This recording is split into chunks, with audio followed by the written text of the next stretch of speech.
This was a moment during Donald Trump's speech. Let's take a listen. As your president, I will do everything in my power to protect our LGBTQ citizens from the violence and oppression of a hateful foreign ideology. Believe me.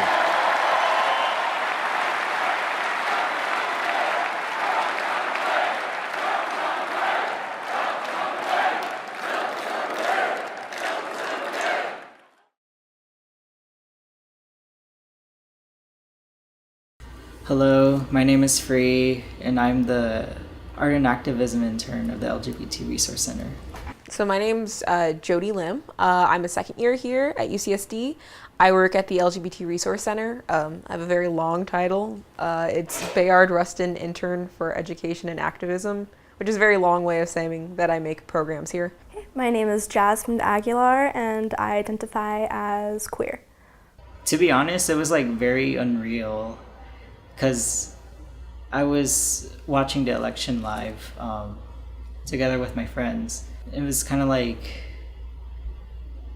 are people going to seriously allow him to win, when we saw that he was like taking a lead on the votes? And it was, yeah.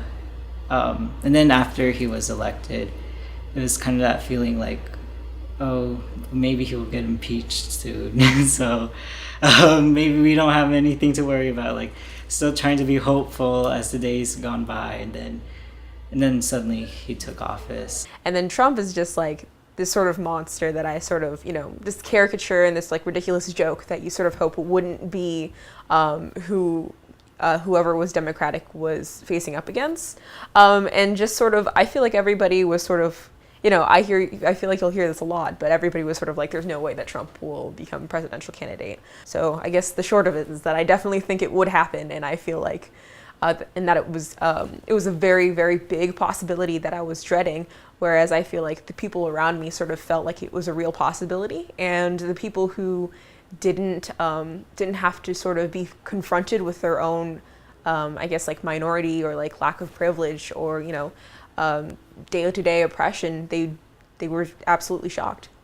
And it was mostly shock because it was just such a ridiculous idea that he actually won. Those guidelines let transgender students use whichever bathroom they wanted, whichever one correlated with their gender identity. Well, not anymore. The president now saying state and local officials and parents should be making that decision, not the federal government. It's also linked with like allowing transgender people to transgender students who use the bathrooms of their respective gender that they identify with. Their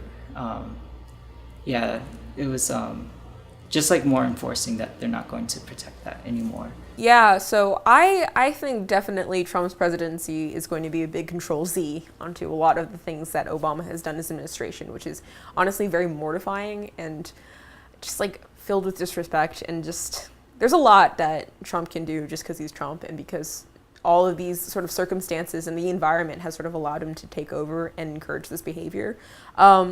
But being cis, I don't have to feel the brunt of it, which is an honest thing that I should recognize my own privilege.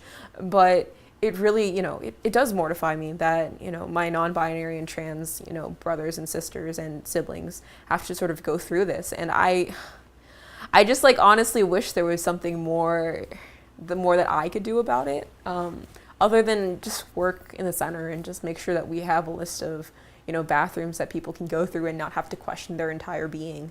It's like the LGBT community is put into a box as if it's like some sort of choice that people get to make, as if it's like some sort of privilege to have basic rights that everybody else would normally have. And I just don't understand how somebody could not see that. That's the part that like it gets hitched in my mind, to the fact that it's going to get revoked in people's safe spaces, something as basic as using the restroom when it doesn't even matter. We already technically have all gender restrooms. They just have a male and a female sign on it. They're not labeled as such.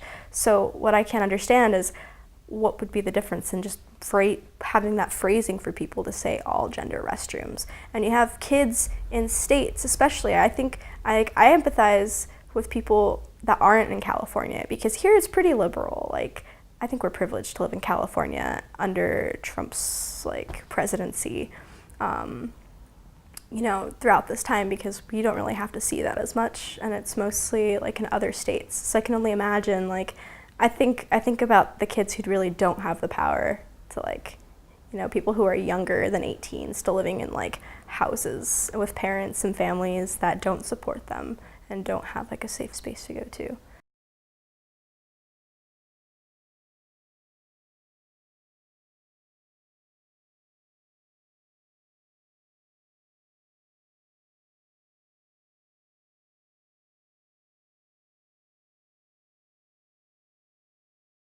I know specifically about AIDS, AIDS treatment, but also I didn't know specifically about the hormone replacement therapy, which is like very concerning to me, considering that I am on HRT myself.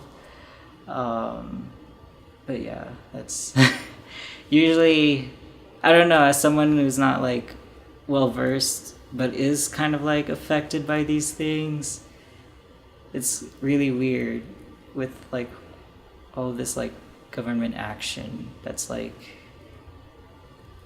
that decides like whether my access to have like sufficient like healthcare and just like in general living is affected by these decisions. Yeah, I'm scared. I'm scared for my friends that are taking hormones, because yeah, you're right. They do stop, they quit cold turkey, and then what's going to happen to them? And it just goes back to being treated as second-class citizens. Is it's like, oh, you have like a choice, and like, oh, it's being treated as something that's like a privilege and not like your health and like their well-being. And you see, it's just a complete lack of people who kind of need the system that's been set into place, and then taking that away, like out from under the rug from them, and saying, okay, now you have to figure it out, when for so long like they've been getting the aid that they need, because we're trying to be progressive and move forward for all of our citizens, especially this community, and we have taken milestones.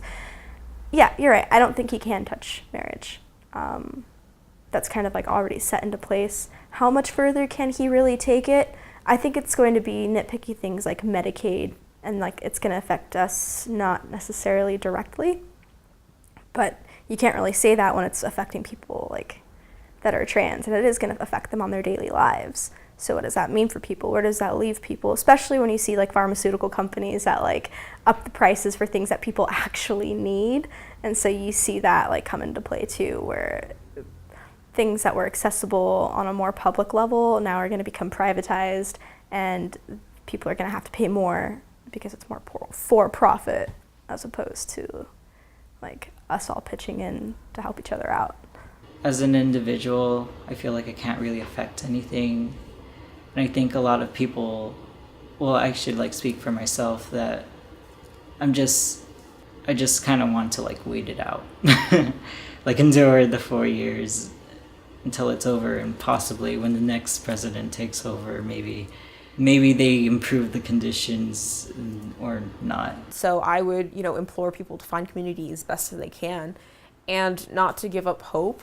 And not to give up fighting, because we are a community that has endured so much, and that has activism and social justice so like connected to its history, that I think that we can survive, and that's sort of the thing to go for. It's just survival is number one, and if you are surviving, then you're doing great, because there's so many things that want you to not do that, and you have community, and hopefully you can find that community. I think that we really are all in this together, and I think especially in this time, we need to stay together and like united. Like in this time, like I don't know everything. I'm still not like certain of like who's being affected by what, especially like in the trans community.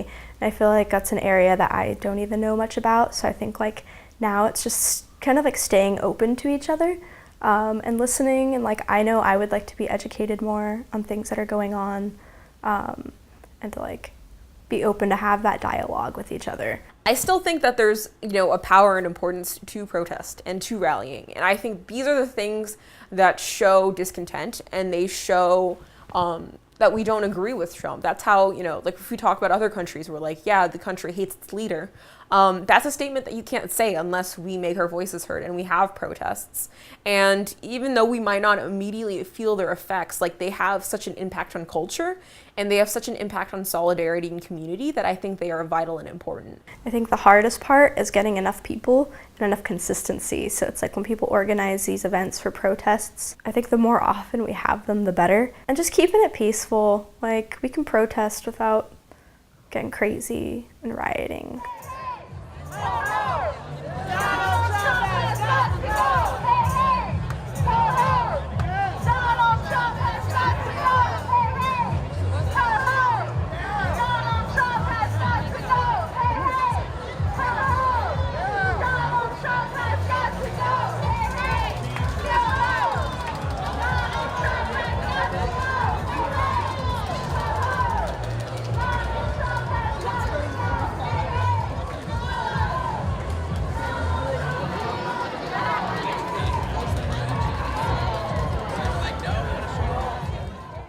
I'm marching for all of my friends and relatives who are gay and bi and transgender, who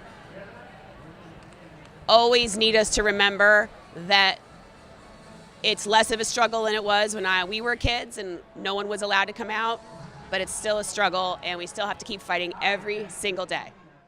Oh, I feel very strongly about the protest march because as opposed to years past when it was just a parade, we have a real major common cause here to fight, and this is a climate that is perfect for protest, and there's a lot of things going on in the country that are not good, they're very wrong, and we have every right to protest and get together and bring about some change.